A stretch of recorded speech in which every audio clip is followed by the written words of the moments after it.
Good afternoon. Today I'm announcing my intent to extend the timeline for our community safety levy.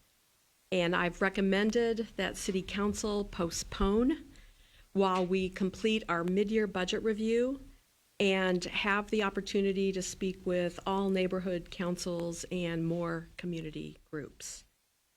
This decision comes as we are performing our mid-year budget review, and I want to make sure that we do this right. I firmly believe we still need a community safety levy, but I believe that community engagement and transparency in decision-making and really taking the time so that the community's concerns about how we got here, what the implications are both of levy passage or failure are clearly understood. A decision of this magnitude, I think, requires a deep, honest conversation, and I want to make sure we have time to do that. I do want to be clear, though, that the problems with our budget have not changed. My administration inherited a $25 million budget deficit in the general fund and even more across all budgets. My commitment to improving community safety has not changed. Our intent to replace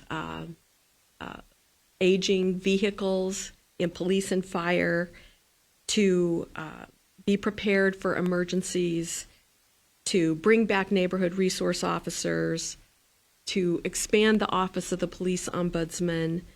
All of those commitments are still remain.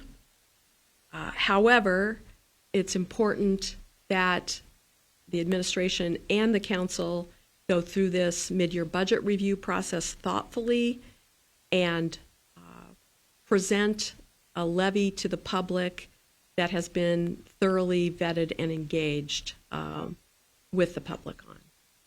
And with that, I'm happy to take your questions.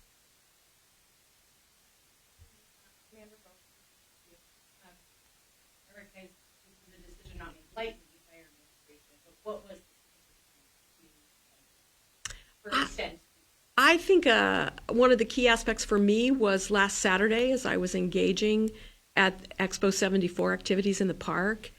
I had the opportunity to talk to so many people, and I heard very positive feedback. I'm glad you're taking on community safety. It's number one for us. But I also heard people asking questions like, when will this happen? How much will it be? What are the implications of it? And frankly, I realized that unlike when I was in the legislature and we had a 60-day clock ticking, we have the time in the city to really engage more deeply with the community. And I think they appreciate that and that it will bring about a better result ultimately. So I would say last Saturday's Expo 74 activities were probably the tipping point for me. So I came back and brought my team together. We looked at our schedule because we had already asked that we get in front of every neighborhood council, and the timeline to do that before August is just really ambitious. And we all know that in the summer in Spokane, there's a lot of other things for people to do. And so I think, again, let's get through the mid-year budget review. We're putting forward proposals to the council on efficiencies and potential reductions that the council may or may not take.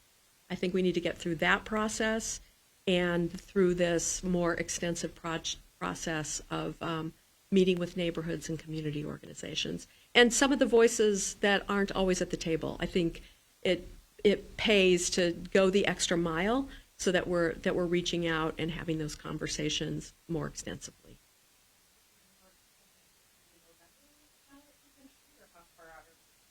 I think that's possible. I think that the decision should come as we complete those two things, the mid-year budget review and the deeper community engagement. I actually think that the chances for the levy to pass were better than 50%, but that's probably not good enough. I think we want to really have the conversation with the community. We have heard in our community safety meetings that have been public. That's I would say confirmed the things that we intend to invest in: the neighborhood resource officers, the emergency planning, the certainly we postponed the fire academy, so bringing back enhanced personnel in fire and being more prepared when it comes to wildfires. All that I think is really out there, and a question of putting it together in the best, most thoughtful package, I think is something we can do over the course of the next few months. And taking the time to do that, I think, will pay off in terms of building accountability and trust with the public.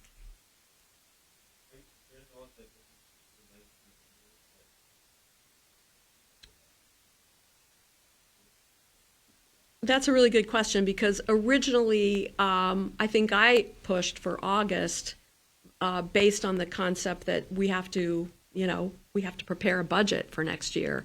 But what I realize is we are preparing that budget as we do the mid-year budget review. We are preparing projections of what that budget will look like for next year. I will present my first budget to the public in December. And I believe that we will have the information over the next few months in order to do that in a way that is responsive as possible, both to the fiscal gap that we are experiencing, but also the priorities that we are hearing from our neighbors.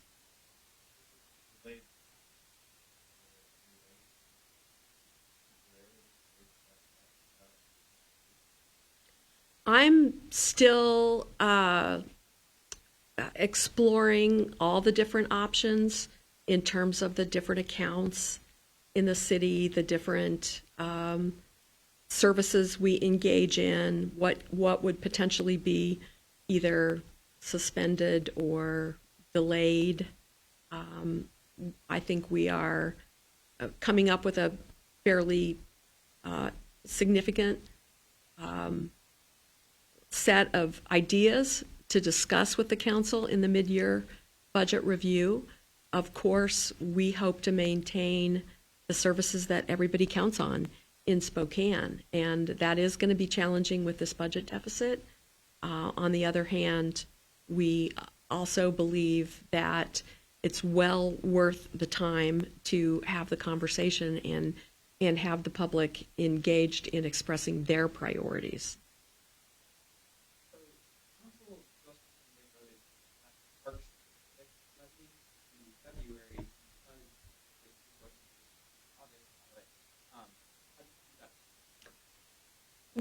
Well, let me point out a couple connections with parks. One is that in Spokane, whatever our general fund is, parks has an 8% allocation of that amount. And so our parks and our investments in parks are very much tied to the health of our general fund. So that's number one. Second, I think that we are taking this time to both be clear about where we can tighten our belts, make reductions even now before we have to, as well as sort of sharpen our pencil about how to move forward. And I think we can do that in a way that is actually productive for parks. In the proposal that's already out there, we suggested that public safety in parks is something that we were very willing as an administration to invest in. So I believe that conversation will not only continue, but maybe we'll get even more clarity in conjunction with council about what that investment should look like.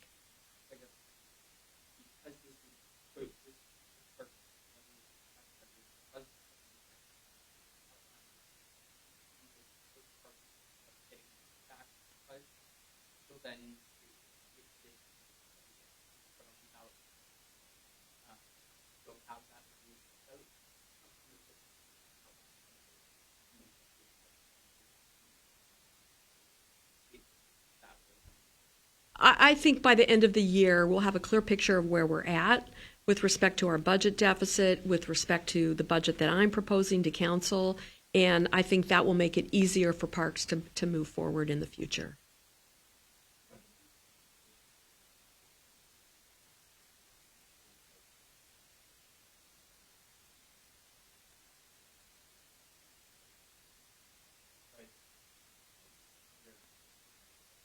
Oh, they have. I mean, I think this is really a continuation of the conversations that have been happening. And so I don't think there's any sense that we haven't been having them. I think just the reality of completing the mid-year budget review and getting out to all the neighborhoods in this short time frame just started to seem like we would be cutting corners that we really don't need to and shouldn't cut.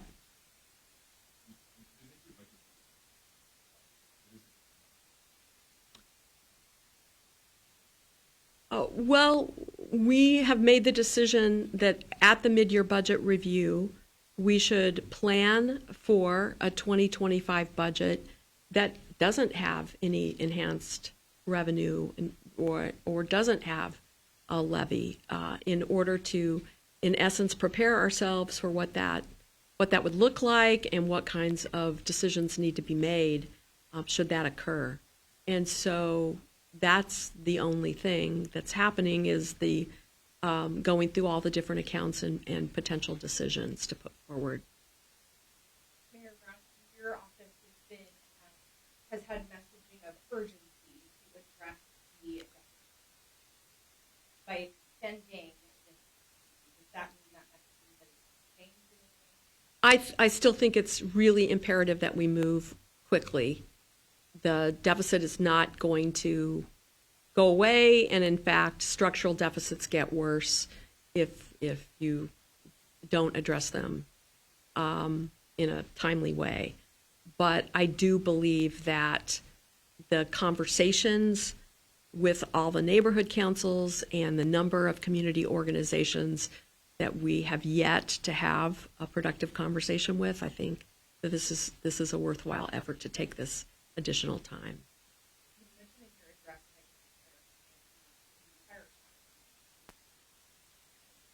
that's still the case. Yeah. Things shuffle around. So there are some decisions we've already made at the administration level, even before the mid-year budget review. So yes, Chief Oberg and I made the decision to delay the fire academy. We are unilaterally taking furloughs at the cabinet leadership level.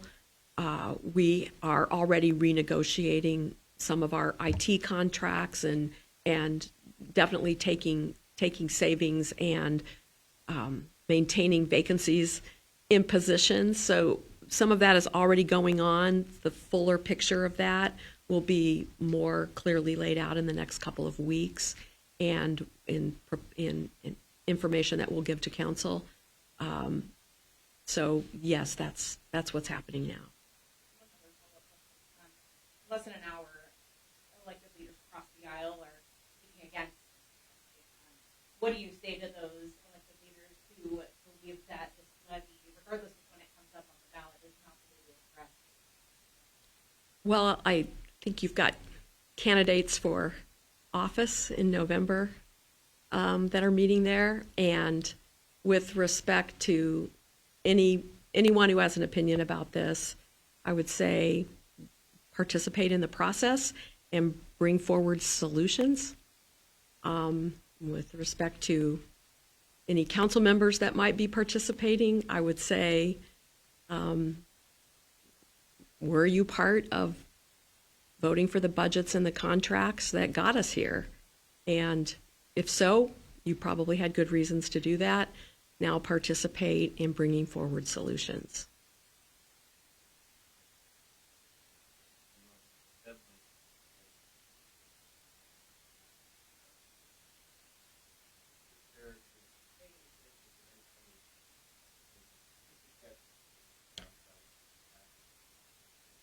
The deadline for polling is Monday, I believe. So this will not impact us financially. It still gives us plenty of freedom to act on future ballots.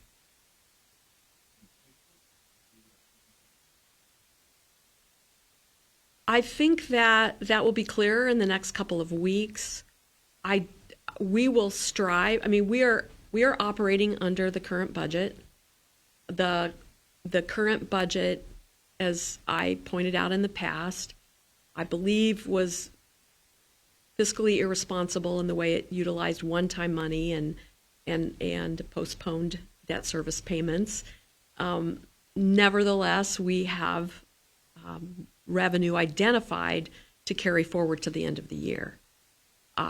The mid-year budget review is to take extra precautions to any efficiencies or savings that we are able to achieve in that mid-year budget review, add to our bottom line and add to our reserves. That will give us a better path forward regardless of what happens with a community safety levy in the future.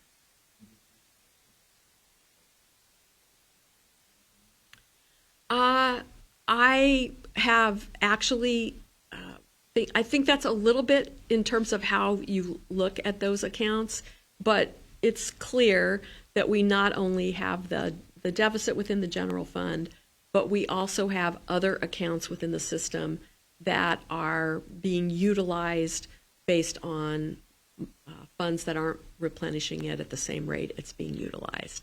So that adds up to definitely a higher amount than just $25 million.